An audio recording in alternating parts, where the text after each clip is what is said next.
Started,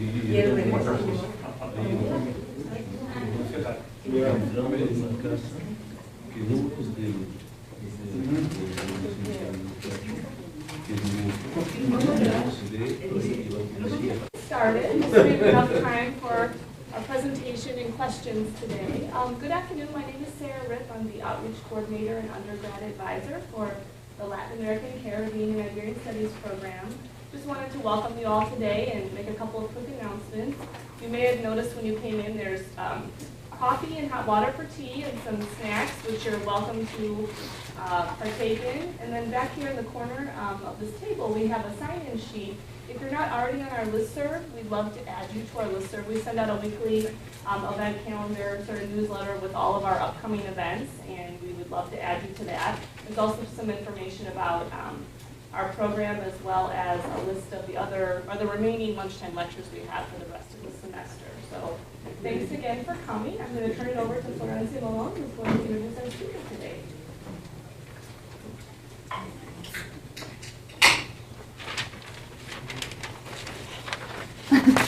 Sorry, I'm horning in on your territory here. Thanks, Sarah. And Sarah said I'm Florencia Malone. I teach in the history department, and it's really my pleasure to introduce Dr. Joanna Crow, senior lecturer in the Department of Hispanic, Portuguese, and Latin American Studies at the University of Bristol in the United Kingdom. Jo and I have been collaborating on topics of mutual interest, especially Mapuche history in Chile, for some time. We are currently enjoying face-to-face time, and here we're very close. And being able to work and to talk here in Madison thanks to a research mobility fellowship that she has received. After having done quite a bit of transnational work on Mapuche intellectuals and indigenismo in Chile, Jo is now embarked on a new project, which is the topic of her lecture today. She will be speaking to us about Chilean Peruvian intellectual encounters, a topic little studied until recently, which places her work among those who are pioneering on the subject. So I'm very eager to hear about this, and as I'm sure the rest of you are, and I'll turn the podium over to you and get out of your way. Thank you very much. Firstly, I really wanted to say that I've really enjoyed my time here in Madison. Everyone has been incredibly friendly. I hope you're also friendly in questions and criticisms of the project. And I'm really grateful now to have the opportunity to talk to you all today about my new project. It's very much a work in progress. So as I said, I'm very open and really do welcome comments, suggestions, questions, criticisms too. What I want to do is to spend about 20 minutes outlining the basic rationale for the project and where I hope or where I think I'm going to be going with the project. And then I want to spend another 15 minutes or so, hopefully, if I get my timing right, on one particular case study, one particular moment or episode of artistic or intellectual encounter. And that's a trip that the indigenous Peruvian photographer Martin Chambi made to Chile in the 1930s. But back for a little while to the bigger picture. Academic scholarship and the popular press have tended to present the contemporary and historical relationship between Chile and Peru as one of hostile antagonism. Now, this is not surprising, given the two major wars that were fought between these countries in the 19th century and the long-term repercussions of those wars, particularly the War of the Pacific. Now, it was only a year ago, or 15 months ago, that the International Court of Justice in The Hague passed a ruling to hopefully settle the festering maritime border dispute between Chile and Peru. And as recently as this week, and it was Victor that initially passed on this information to me. As recently as this week, Peru has spoken of withdrawing its ambassador from Chile due to an intensifying row sparked by allegations of military espionage. Now, the problem with this emphasis, as Stephanie Ganger says in her excellent book on antiquity collecting in Chile and Peru, is that we end up with an understanding of Chile and Peru as, quote, countries that have as their only connection a shared hostility. Ganger's book, Relics of the Past, forms part of a relatively new body of scholarship, which notably includes two of Chile's National History Prize winners, Eduardo Cavieres and Sergio González. It's part of this new body of scholarship that's begun to tease out a more entangled version of the history of Chile-Peru relations. That has begun to draw out and to think about what connects and what connected the two countries, as well as what separates them. Now, I hope to build on this, and I hope to expand this literature with a focus on moments or instances, or indeed sustained periods of intellectual encounter, of dialogue and collaboration between Chilean Peruvian intellectuals.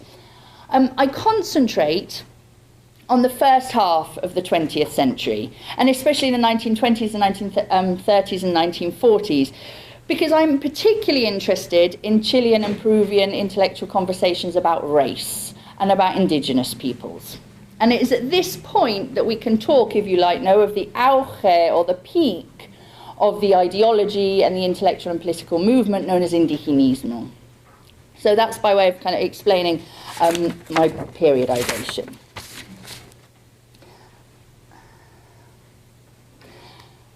Now, at this time, during the 1920s, 1930s, 1940s, many Latin American intellectuals elaborated and promoted a collective, shared, continental American identity. And this was often positioned in direct opposition to nationalism and patriotism, or at least certain forms of nationalism and patriotism. And Chilean Peruvian intellectual encounters need to be understood in this context. Victor Raúl Ay de la Torre, leader of Peru's APRA party, a party with very much a continental reach, with committees and cells in many different countries across the Americas. Ay de la Torre, he was vitriolic in his denunciations of Peruvian patriotism, which he linked directly to class privilege. He spoke out time and time again against the Peruvian elite's anti-Chilean discourse. I'll read this one. I won't read all the quotes that I have. I'll kind of speak to the quotes, and you can read them as I'm going through, partly because my Spanish pronunciation is often terrible, especially if I'm a bit nervous. Cada cacique, cada tirano, cada oligarquía, cada clase dominante grita patriotismo. Patriotismo significa hostilidad al vecino, odio, xenofobia, nacionalismo provincialista y bastardo. El patriotismo en el Perú, por ejemplo, no es libertad a los 4 millones de esclavos peruanos víctimas de la más horrible explotación feudal desde la conquista. El patriotismo es odiar a Chile. Desde que yo he nacido, desde que cada muchacho peruano nace, se le enseña a odiar a Chile. It's interesting, it's only los muchachos peruanos that they teach to hate Chile. Magda Portal, another leader of APRA in the early years, spoke of an interamericanismo and a ciudadanía continental, of wanting to create this situation, and she talks about this here in a letter specifically to the Chilean poet Gabriela Mistral. Mistral herself, despite being an employee of the Chilean state for most of her lifetime, most of her career, was in a manner more akin to Ay de la Torre than Magda Portal, consistently outspoken against what she saw as the very narrow-mindedness of nationalism and patriotism. And here in a letter, this is from 1951, to Victoria Campo, translated into English, flag-waving and nationalism are the forces whose grease fattens these so-called national or patriotic movements. They live on those virtues like on pig's lard. It's a real industry, and journalism makes itself a fortune by it. We find many similar statements in her letters. Now, Ay de la Torre visited Chile on numerous occasions. Magda Portal lived for 5 years in exile in Chile. Now, I think the theme or the reality of exile acts as a really useful entry point into a discussion of Chilean Peruvian intellectual relations. Indeed, it strikes me as very difficult to talk about Chile-Peruvian relations without talking about exile. Now, there's a long tradition of Peruvian exile in Chile, and more so than Chilean exile in Peru, of which there are stories too. It's a far more prominent story, the one of Peruvian exiles in Chile. Here are just a few examples, going back to Manuel González Prada, who spent a couple of years of his adolescence in Chile and went to school for 2 years in Valparaíso. The modernist poet José Santos Chocano, who went to Chile in 1927 after being imprisoned for assassinating somebody in Peru. He was then later assassinated himself in Chile. The same day of his assassination was apparently the day that Cero Alegría arrives in Peru. I'm particularly interested in these four: Luis Alberto Sanchez, Cero Alegría, Manuel Saoni, and Magda Portal, all of whom were part of a very large APRA exile community in Chile during the 1930s and 1940s. Possibly, we only have very vague estimates, but possibly up to 400 of the 1,000 or so APRA exiles from Peru were in Chile. The important point for me here is that these four figures had a major presence in Chilean political and intellectual debates. Luis Alberto Sanchez worked at the Universidad de Chile. He was subdirector and then director of the Ercilla publishing house. Manuel Saoni was for a while director of the Revista Ercilla. Cero Alegría worked for Ercilla también as well. In fact, so many Peruvians worked for Ercilla, the publishing house and the journal, that Luis Alberto Sanchez said at one point it was more like a Peruvian journal than it was a Chilean journal. Cero Alegría was also a member of the Chilean Society of Writers. He was nominated for numerous literary prizes in Chile. Magda Portal became a member of the Socialist Women's Organization in Chile. She also ended up working for the Ministry of Education under Pedro Aguirre Cerda in Chile. Now, it was not all harmonious. In both these passages, in both these excerpts or quotations, I think there's two stories being told. In the first, in the same letter that I quoted from before, from Magda Portal to Gabriela Mistral, she says, "Nosotros vivimos bastante distanciados de los elementos intelectuales de este país." Then talks about not distinguishing nacionalidades, pero usted conoce su tierra de hombres y mujeres fríos, lejanos. So here, I think we have two stories in that one is of a lack of connection between Chilean and Peruvian intellectuals, but she's also talking about that lack of connection in a letter to a Chilean intellectual, Gabriela Mistral. This excerpt here is from a pamphlet produced by a working class organization, Los Grupos Libertarios, in 1905, when José Santos Chocano is visiting Chile. This isn't later when he's in exile in Chile. This is when he's on a diplomatic visit to Chile.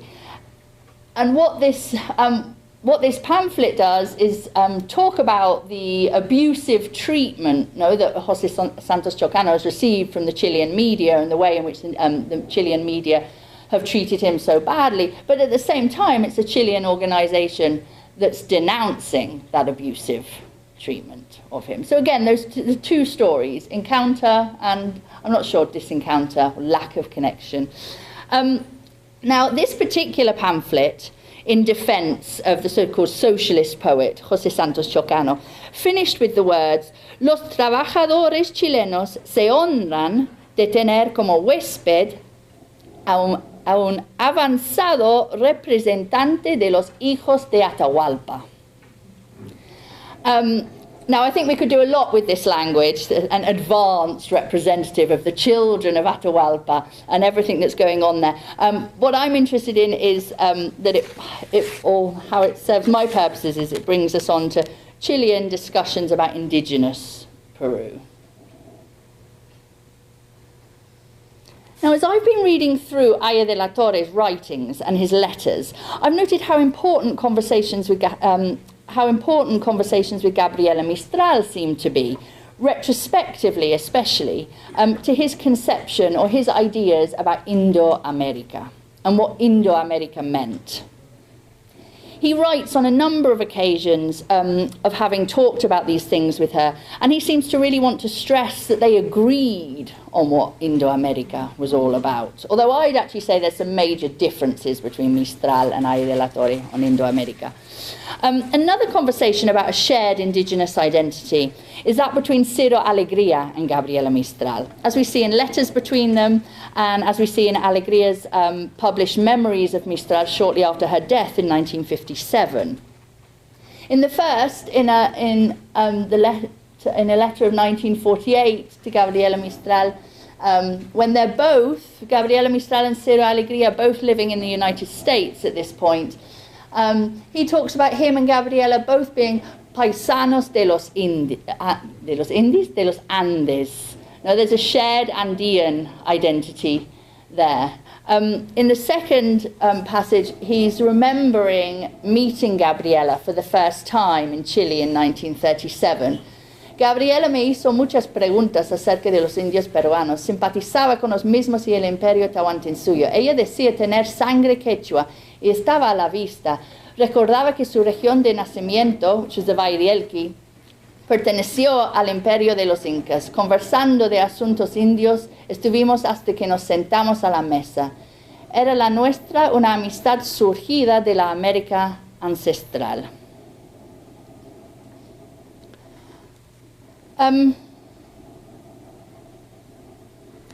Bernardo Subercaso has described the period, the 1930s through to the 1950s, as the época de oro, or the golden age of publishing in Chile, with more publishing houses, more revistas than ever before, publishing larger number of works, and with larger print runs than ever before. Now, Aya de la Torre's collection of essays, A Donde Va Indo-America, was published in Santiago in 1935. 3 of Ciro Alegria's novels, his first novels, indigenista novels, were first published in Chile, in Santiago. Now, we could say that this merely shows that APRA intellectuals or APRA activists were very influential in the publishing world in Chile. And that's why their books get published, not to do with the subject, or the theme of their books. But I also think it shows, and there was many more Peruvian intellectuals' works writing on indigenous Latin America that were published in Chile. I also think that this shows that there was a space for indigenista debate in Chile. I also think it's important to stress that Ciro Alegria wrote what became perhaps the obra cumbre, or the most prominent obra of Peruvian indigenismo, El Mundo es Ancho y Ajeno. He didn't just publish that in Chile, he wrote that while he was in Chile. So he was thinking that through while he was in Chile. Now, why is this important? Well, because, as I said before, Chile is rarely discussed in the literature on indigenismo, and I think it should be.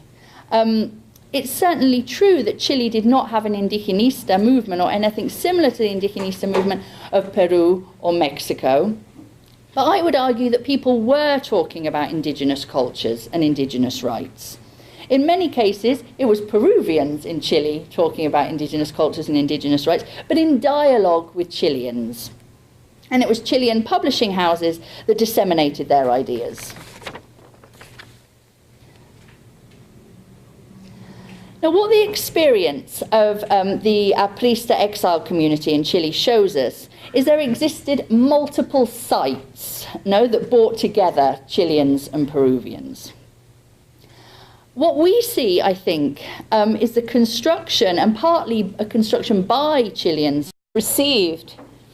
After having done quite a bit of transnational work on Mapuche intellectuals and indigenismo in Chile, Jo is now embarked on a new project, which is the topic of her lecture today. She will be speaking to us about Chilean Peruvian intellectual encounters, a topic little studied until recently, which places her work among those who are pioneering on the subject. So I'm very eager to hear about this, and as I'm sure the rest of you are, and I'll turn the podium over to you and get out of your way. Thank you very much.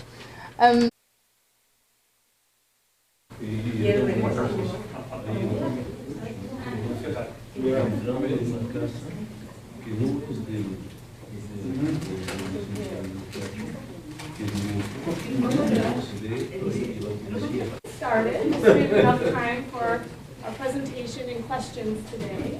Good afternoon. My name is Sarah Ripp. I'm the Outreach Coordinator and Undergrad Advisor for the Latin American, Caribbean, and Iberian Studies program. Just wanted to welcome you all today and make a couple of quick announcements. You may have noticed when you came in there's coffee and hot water for tea and some snacks, which you're welcome to partake in. And then back here in the corner of this table, we have a sign-in sheet. If you're not already on our listserv, we'd love to add you to our listserv. We send out a weekly event calendar, sort of newsletter with all of our upcoming events, and we would love to add you to that. There's also some information about our program, as well as a list of the remaining lunchtime lectures we have for the rest of the semester. So thanks again for coming. I'm going to turn it over to Florencia Malone, who's going to introduce our speaker today.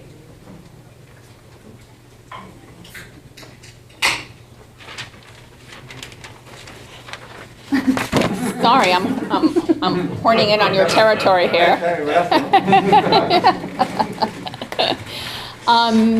Thanks, Sarah. And Sarah said I'm Florencia Malone. I teach in the history department, and it's really my pleasure to introduce Dr. Joanna Crow, senior lecturer in the Department of Hispanic, Portuguese, and Latin American Studies at the University of Bristol in the United Kingdom.